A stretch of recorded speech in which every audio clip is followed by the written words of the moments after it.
Hi, I'm Susan with Town Center Realty Group. Welcome to Home Tip Tuesdays.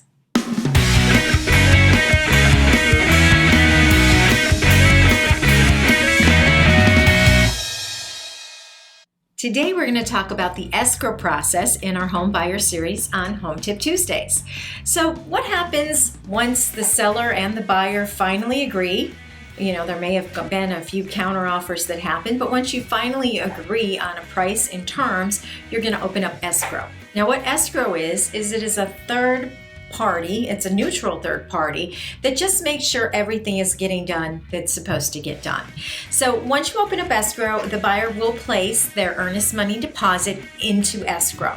When that deposit's there, the escrow company will then look at the contracts and any counteroffers that happen, and they're going to write up escrow instructions. Both parties, the buyer and the seller, will each get a packet of escrow instructions that they need to go through and sign. And one of the most important pieces there is the statement of information. So this just kind of asks you personal information, your address, where you were born, your birth date, your social security number, and don't worry, they don't sell your information. It also asks about past residences, where you've lived, and past jobs that you've had, any divorces you've had, or death of spouses, and pretty much anything personal will be on that form, because they need to just make sure that you're who you say you are. Also, what you're going to get is a title report, and that's going to show if the title is clean, because you don't want to have a property that doesn't have a clean title. You don't want to be responsible for any liens that the past owners had. So you're going to get a title report, and it's going to show what the current owner has for taxes and any liens that are on the property. In addition to that, you'll get a natural hazard disclosure report, which will let you know if the property is in an earthquake, fire, or flood zone. After you sign all of this packet from escrow, it goes back to escrow, and you'll also get a packet of disclosures from the seller, and you'll have everything the seller knows about the property, any repairs or additions that they made to the property, and anything that they know that is wrong with the property, like say the roof leaks. They would have to disclose that the roof had leaked, or someone died on the property, or if there's lead-based paint because the property was built prior to 1978. So there's just a whole packet of documents that they're going to fill out and give to the buyer. During that inspection period, you're going to review these disclosures, and then you're also going to perform a physical inspection. Now, some people might waive this, but we really strongly advise you to get one, because the inspector will let you know the condition of the property. Remember, you buy property in California as is, subject to your inspection. So when you get that inspection report, almost every property really sounds awful because they have to note every little thing. But just go through the report with your agent, and you want to make sure that anything that's there is something that you can live with. Or let's say the roof leaks, if you don't want that responsibility of paying for the roof, and the seller doesn't want to fix it for you, you have to decide, do I want to move forward the transaction or cancel?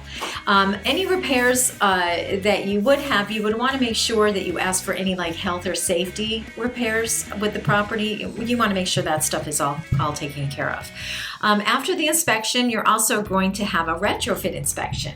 So this just makes sure that the smoke detectors are installed, the carbon monoxide, any low flow water features that are supposed to be taken care of. All of that has to be done. In addition to that, we will have an appraisal. And the appraisal isn't for your benefit, really. It's really for the lender, because the lender most of the time is going to own most of your house. The average person is maybe going to put 10% or 20% down. So the bank is going to own 80 to 90% of your house. So they don't want to lend money if it's not worth it. So buyers really don't have to worry about overpaying for a property, because the appraisal will make sure of it. The lender is not going to lend to you if they don't feel the property is worth it. You'll also have loan contingency. Now, the most important thing, guys, is to make sure that your lender has everything that they need, because the loan typically is the most difficult process, I think, throughout the entire escrow, because there's so many variables that come into play. So whenever your lender needs something from you, jump and give it to him right away. After that, there's a period of time where really nothing happens, and it's maybe a period of 10 to 20 days, and really everything's been done in the beginning of the escrow. So you're kind of just waiting. And then finally, towards the end, you're going to sign your closing disclosures, and this shows you all the terms of the loan. 3 days after that, you're going to get the actual closing documents that you'll have to go to escrow or have a notary come to you to sign off on. And then you're going to know exactly how much you owe for the balance of your down payment and any closing costs that you're responsible for paying. You're going to take that sheet to the bank and you're going to have them do a wire transfer to escrow. At the same time, your lender is going to transfer their funds into escrow. And when all the money is in escrow, title will record it. And then once it records, it's yours. So it's kind of a long process, and hopefully you'll have a good agent that's going to be there kind of holding your hand and guiding you through every step of the way. If you have any questions, please feel free to write it in the comments, and please like and subscribe to our channel. Thanks so much. Bye.